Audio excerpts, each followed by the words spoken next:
Welcome to the channel, Gaming Army. The two drops in this video find us in our Orion, and it's not just any Orion. Acquired.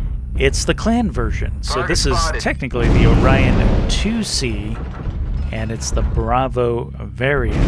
Our first match going on is a domination match on Bitrick Station, and we're going to talk about this mech, my loadout, New target and acquired. a specific weapon system in my loadout. So my loadout goes as follows. I have one ATM 12, one ATM 9, 4 medium pulse lasers, and this build has a top speed of 83.6 kph, which is pretty respectable. Now, talking about the 800-pound gorilla in the room, that 800-pound gorilla is the Advanced Tactical Missile System. So I'm going to say this up front. When discussing ATMs, I need to put some stuff out there in broader, more general terms. There's a lot to consider and unpack with the ATM missile system, and I did not calculate things out to the 5th decimal point. If somebody else wants to do that with their calculator, attach a spreadsheet in the comments, feel free, knock yourself out.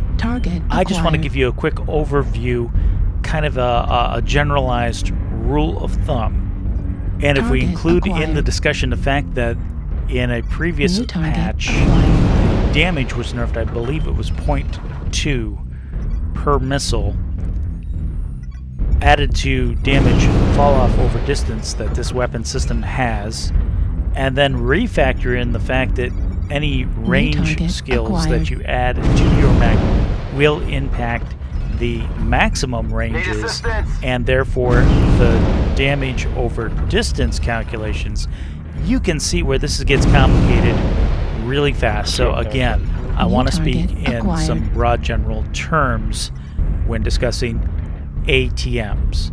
By the way, the range skills do nothing to your minimums, so keep that in mind as well.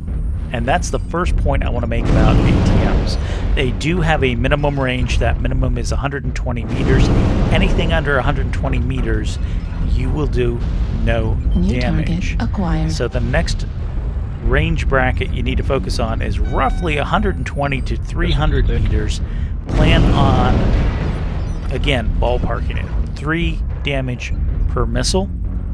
The next bracket steps up 300 to 500 meters, 2 damage per missile. And then the last range bracket is the 500 to 1100 meters, and then it's 1 damage per missile. Again, there's an incremental fall off. I don't have it calculated out. These are just broad terms for the purposes of discussing ATMs. And as you can see what's going on with this drop, I've been watching my position, maybe a little too much so, but I've been paying attention to where the enemies are and trying to watch those distances. Ideally, I want to engage my targets at 300 meters so I can maximize damage. And here's where our drop goes to hell in a handbasket. I have a Mistlynx who has underrun me. He's pummeling me with flamers that overheat my mech, shut it down. He has a secondary unit coming in. The Huntsman's offering support. The score was 2-7 before this even happened, and they gang up on me and take me out.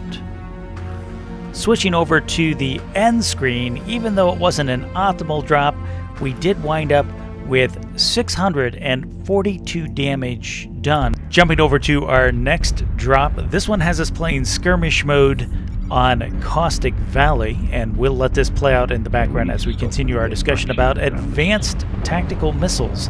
And hopefully from that first drop, you can see one of the things that you need to be aware of with ATMs, and that is getting overrun and letting an enemy below that 120 meter minimum, like the Mistlynx did in the last drop.